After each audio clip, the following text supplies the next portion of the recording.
Ryu has finally achieved balance between the light and the dark within him, but Akuma arrives to set the record straight. We're going to talk about it in our review of Street Fighter Masters Akuma vs. Ryu number 1 from Udon Entertainment. See you in 3. And welcome back to Comical Opinions. This is our review of Street Fighter Masters Akuma vs. Ryu number 1 from Udon Entertainment. This issue starts a rematch between Ryu and Akuma to decide who is the true master of the Dark Hado. But before we get started, please like, share, comment, subscribe, hit that bell for notification. Your attention is greatly appreciated. Make sure to stay tuned to the end for the final score. Let's talk about the credits. This issue is written by Ken Soo Chung. Art, colors, and cover art for the main cover, cover A, are all drawn by Kenneth Lowe, and the letters are done by Marshall Dillon. All right, let's jump into the meat of the issue. We pick up with Ryu sometime maybe years later, but months later at least, after his fateful fight against Akuma as a revenge battle after Akuma killed Ryu's master, Master Goken.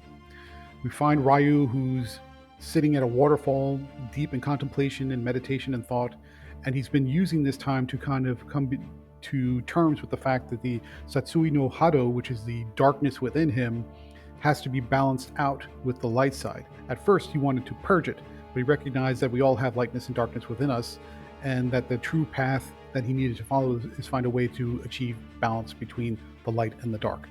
And so far, at least up to this point, he believes he has achieved that goal. Suddenly, out of nowhere, Akuma shows up. And what we find is in the intervening months or years, Akuma has been training in a similar fashion, but for a different end result. Akuma has spent some time in a dark limbo, let's call it hell, shall we say, purging himself of the lightness so that way he can fully embrace the Satsui no Hado and become a complete and total vessel of the dark Hado within him. And he says, well, I'm going to show you defeated me once, and I can't live with that shame. And now I know that I'm more powerful than you because I fully embraced and become the true master of the Dark Hado. Now I must destroy you to make my ascension into the ultimate fighter complete. And then they fight. And now if you're a Street Fighter fan, of course, you get all the moves in there. You get all the sound effects. You get all the Hadoukens and the Sakia Go Shoho. And every sound effect, every move, spinning kicks, uppercuts, all of it. You get all of it, and it basically takes up the rest of the issue. In the middle of that fight, when Akuma is boasting and bragging about how powerful he's become in the intervening months, he initiates a spell that drags him and Ryu into that same dark limbo hell place where he purged himself, according to him, of all the lightness and fully embraced his Dark Hado.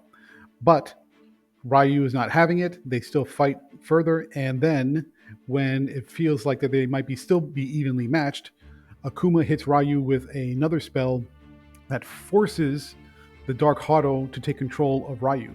So Ryu then now ascends to becoming a demonic fighter in the same way that Akuma is a demonic fighter, and then it gets really, really tough for Akuma.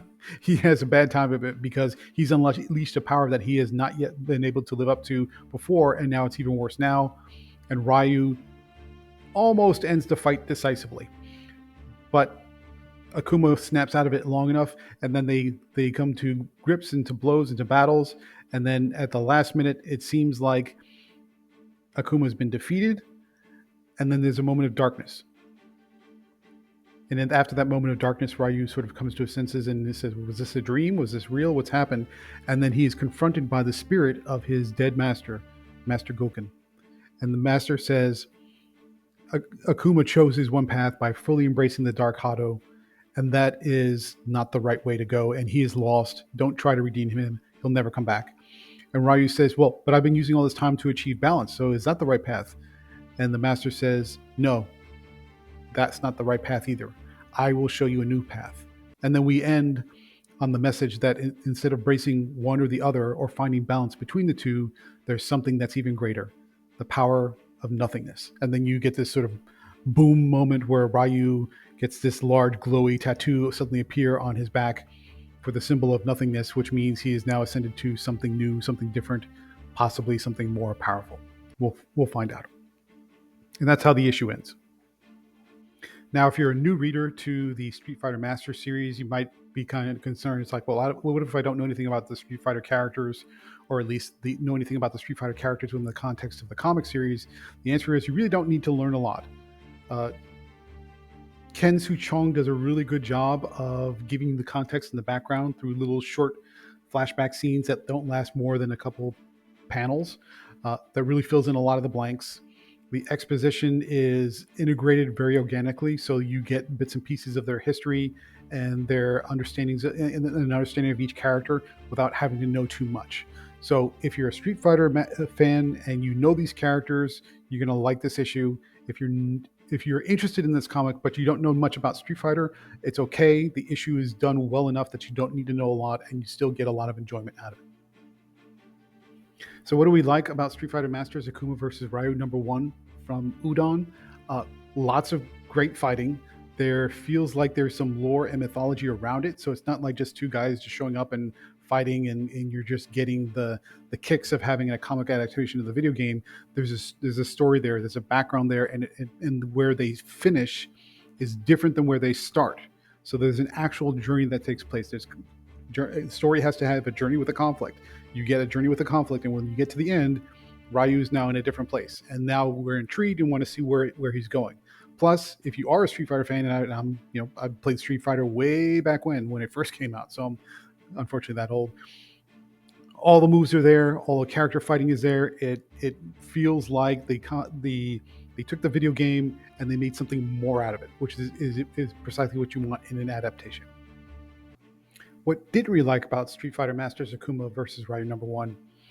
The ending of the fight is a little too ambiguous. Everything just sort of goes dark, and that's when Ryu is confronted with the spirit of his former, now dead master, Master Goken. But you don't quite know, did the fight end and then Ryu was victorious or not? Is he dead? Is he in limbo? There's no continuation as far as it saying that there's a #2. It just says the end after his talk with Master Goken. So you don't really know if this was just sort of a fight in his mind or if it's something else. That ending feels a little too ambiguous. Overall, it's a great issue. Just that's a flaw. That the fact that the fight sort of ends without a clear understanding of what actually happened.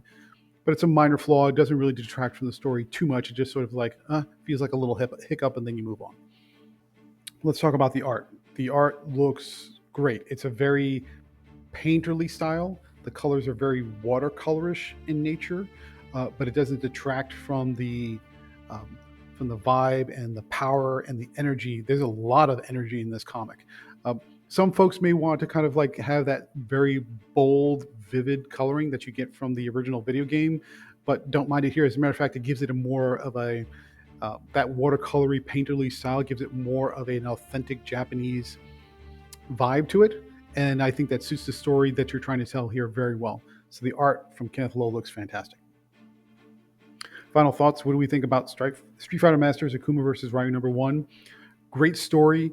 You get basically an issue-long fight, but it feels like it's a fight that matters and that's part of a greater lore and a greater mythology. Plus, the main character, Ryu, comes out at the end of the fight different or changed from where he started, which means there's character growth and character development, and the art looks fantastic. So overall, this is a very entertaining issue and a very good or solid entry in the Street Fighter Master series. Therefore, we're going to give Street Fighter Masters Akuma vs. Ryu #1 a 9 out of 10. Good score, high score, and it's a deserved score. Are you following the Street Fighter Master series? Let us know in the comments section. Which is your favorite character? Or do you want to see a team up that they haven't given you yet? Let us know in the comments, and we want to hear from you. We want to hear your opinions on this particular series from Udon Entertainment. Otherwise, thank you very much, and please stay tuned through the outro for more reviews just like this one.